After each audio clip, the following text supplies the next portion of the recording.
Thank you. I hope he said nice things. Dobry.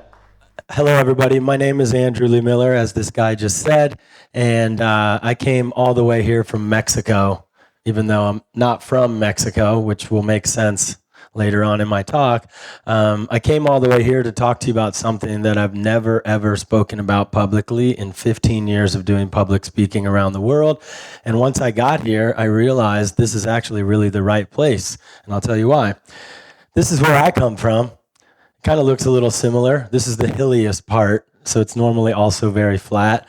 But I'm from a really, really, really small village. When I was growing up, it was only 3,000 people. So imagine even 10 times smaller, from what I heard, than here.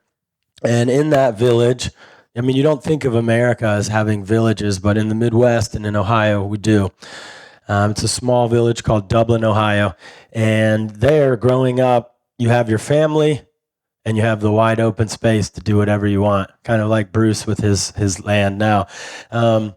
We see our family every day, our cousins, our grandparents. You eat together. You're extremely close family.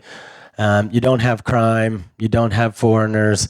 You don't have any kind of danger or trauma that a lot of people grow up with. So very blessed to have that upbringing. But one thing I really realized later in life that I was missing was meeting people from different places and foreign influences. So I decided to go all the way to the other end of the world, 1 hour away, to go to university. And kind of like going to Zagreb from here, even less. And there at university, I started meeting people from different countries. And I started realizing even my own ethnic heritage, which I didn't think about as a kid because I never met anybody. And I decided to switch to international business. I wanted to make up for lost time and travel the world. And there they force you to learn a language so that you can actually do business internationally. And I thought, what's going to be the best language to learn in America? Let me learn Spanish. So I'm learning Spanish, loving school, learning, meeting people, learning all these different cultures in the international business department. And when I was a senior in college, getting ready to plan my life, this guy died, my most important person in my entire world. And we've all dealt with death. This is my grandfather. I'm sure we've all dealt with loss, but if you come from such a small town where your entire world is your family, and the person who was running the family, who I talked to every day, even at university, I would come home every week just to be with him, passes away from a freak accident. It rattled me in ways I can't even describe now, as I have a global network and friends all over the world. But it dropped me into a really terrible depression. I mean, he was like a god to me, and I just couldn't imagine living without my grandfather. I was literally suicidal. I got a tattoo of his name on my arm so that I could try and funnel the pain somewhere else. But I decided I didn't want to kill myself because that would just hurt my family even more. I mean, my mother is still mourning to this day. And he was this really larger than life figure, the funniest person I've ever met. He lit up a room more than I'll ever be able to. And his loss was insurmountable for everybody in my family. For me, I didn't know what to do. So I'm supposed to be graduating college, planning a career, going to work for Microsoft or some big company to make my family really proud. And I didn't want to do anything. I just wanted to be miserable and, I don't know. I didn't have a plan. But the universe had a different idea.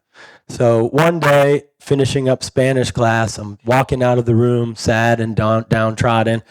And my Spanish teacher, a little lady from Chile, asked me, "Do you have any plans for graduation, Andrew?" And I said, "No, I'm not thinking about that right now." I didn't want to tell her what was going on in my life. And she said, "You're my favorite student. I want to give you a once-in-a-lifetime opportunity. I have this family in Mexico that wants to learn English. Would you maybe want to go?" "Yes, I'll go." I just don't even know why I said yes. I had other opportunities coming, and I just said yes. I didn't think about it. This is me the day I arrived with a beautiful head of hair 15 years ago in Mexico on the beach, contemplating what the hell did I just do? I didn't Google it. I didn't call the family. I never heard of the small town I was going to in Mexico. But if you're not really worried about death anyway, what fear do you have of anything? And I promised my family I would only be gone for 3 months and I would figure out school and a career and everything after that. A year later, I was still living with that family, had a fluency in a new language that 4 years of college never got me anywhere near. I had a new name, Andres. I had a career in digital marketing because I fell into it there by random chance. And I realized something that was extremely passionate for me was learning language, culture, immersing myself in different cultures. And I found a reason to live. And I found that through what I call radical travel. And since then, taking that lack of fear has driven me to, I think, Croatia now is my 65th country, maybe my 16th or 17th country to come and speak in. I have climbed mountains, been to Mount Everest, climbed the pyramids, scuba dove all over the world, done crazy stuff. We've heard other amazing speakers today that have done crazy stuff. But I've also been able to help entrepreneurs, male and female entrepreneurs all over the world, and give back through that and hopefully create little pockets of karma for myself around the world.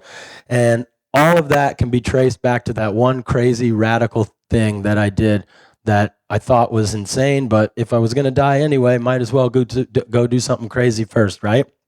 So I realized when I got invited to come here and speak that this is actually a worse problem now than ever.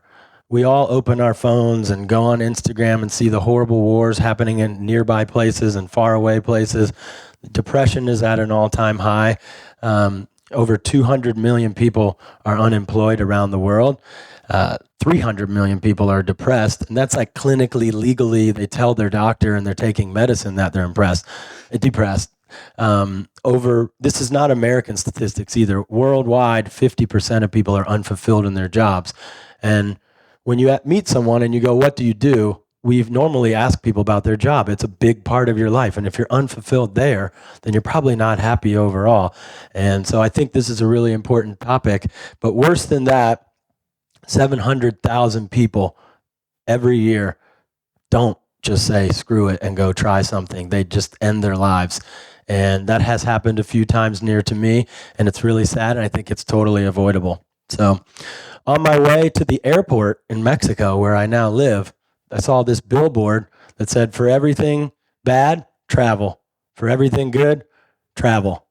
And I thought that was a really awesome way to sell car insurance or travel insurance. But there's a big difference. I mean, that's an amazing quote, but there's a big difference from just traveling regularly and doing radical travel. What I'm saying, going to Split for the summer is not radical travel. Going to Amsterdam for a bachelor party is not radical travel. Going to Google and searching top things to do in a place is not going to give you the same benefits of what I'm talking about. This is a photo of people summiting Mount Everest, one of the coolest things you can do, but we all see the picture of the guy or girl by themselves at the summit, but the reality is 200 plus people waiting in line to do it, and so much waiting that now 2 or 3 people are dying every season while they're waiting in line. Compare that to me climbing around Mount Everest. I didn't go all the way up. It takes several months and 50,000 euro deposit to the government, not deposit, gift. So, but I went up to like 7,000 meters or so in a week or two. By myself. We had a group we were going with, but we had the freedom to go off and explore and play with rocks and dig up dirt and hang off of cliffs. That's radical.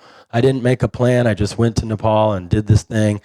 And so if you compare that, regular travel, radical travel, you can kind of see the difference from that visual representation. But to me, the definition is going without planning, taking risks, scaring yourself into learning more about yourself, what you're capable of, what your powers are, and growing in through that fear and that lack of fear. And the reality is, yes, you can do this. If you're sitting listening to me saying, oh, that's really cool for that American guy, but I could never do that, you're wrong. You can do it. I've been posting on social media a little bit. I'm not a travel blogger. I don't really care to tell everybody what to do. But every time I post something, including while being here in Croatia, I get negative messages more than positive messages. I would love to do that, but that's really cool. And I'm going to tell you those 3 things so you can stop thinking that you can't do this either. The first thing people say is, that's really awesome. You have an American passport. I can't do that.